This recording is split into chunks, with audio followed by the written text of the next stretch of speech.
Good evening, visitors, and welcome to the Australian War Memorial's last post ceremony. My name is Sharon Bown, and joining us this evening from the Royal Australian Air Force is Squadron Leader Stacey Davids. We acknowledge the original custodians of the land on which we meet today, the Ngunnawal people, and pay our respects to elders past and present. We also welcome all Aboriginal and Torres Strait Islander people here with us today. Today's last post ceremony tells the story of an Aboriginal soldier as part of National Reconciliation Week, which runs from the 27th of May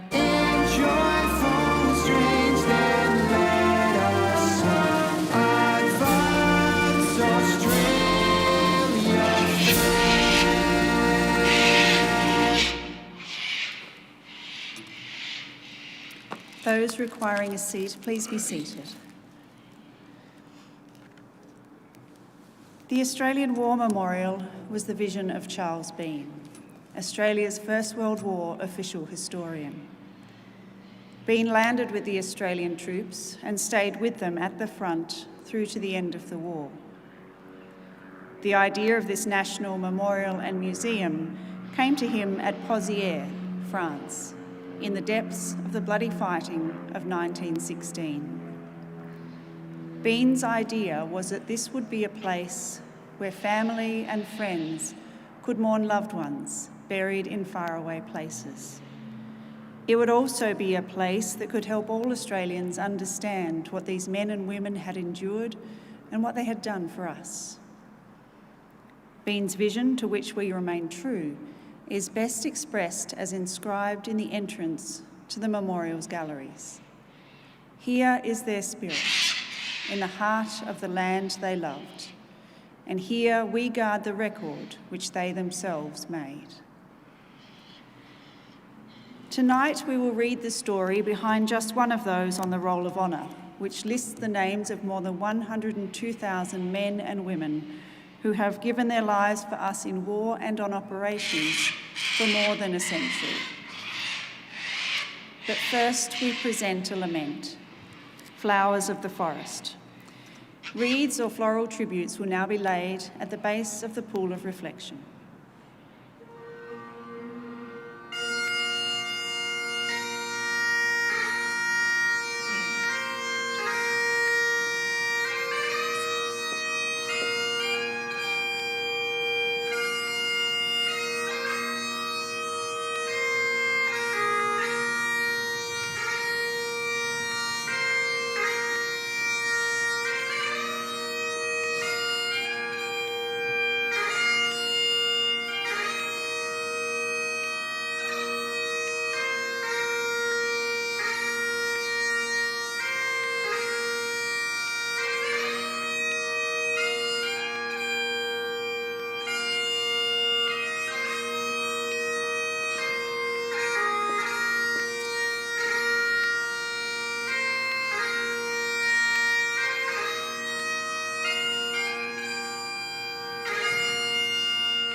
Today, we remember and pay tribute to Private John Thomas Huckle.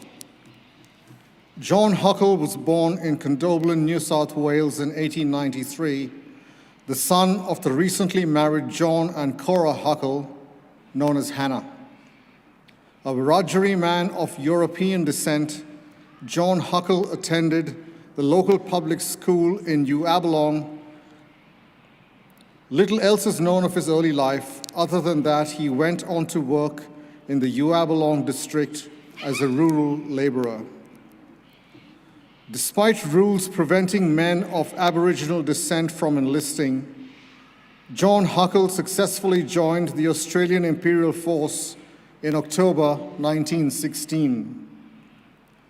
Less than a month later, he left Australia for active service overseas, arriving in England in January 1917.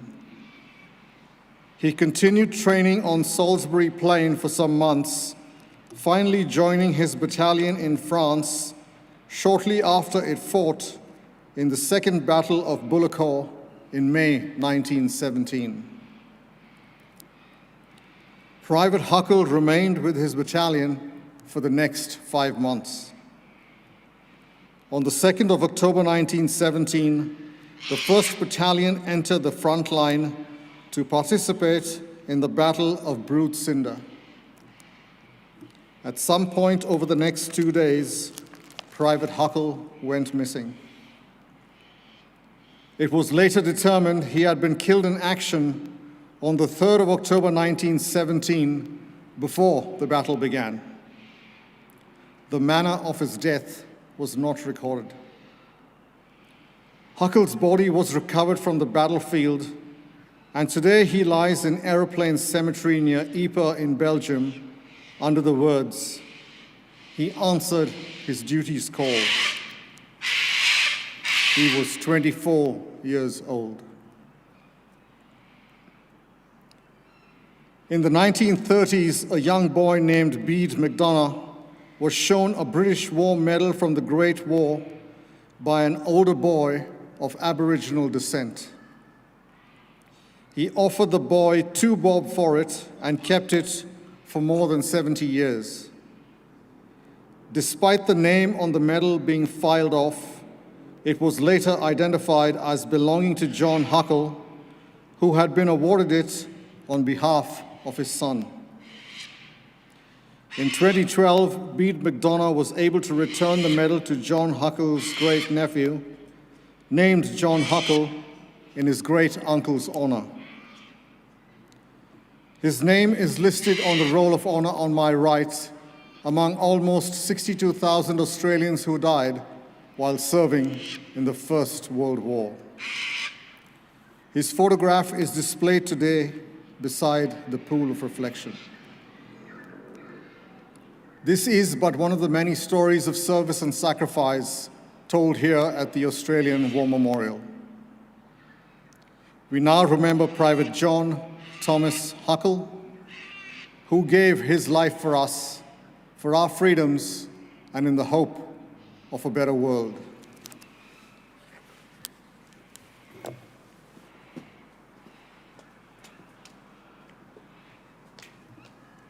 Please stand for the reading of the Ode and the sounding of the last post. They shall grow not old, as we that are left grow old. Age shall not weary them, nor the years condemn. At the going down of the sun, and in the morning, we will remember them. We will remember them.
lest we forget. Lest we forget.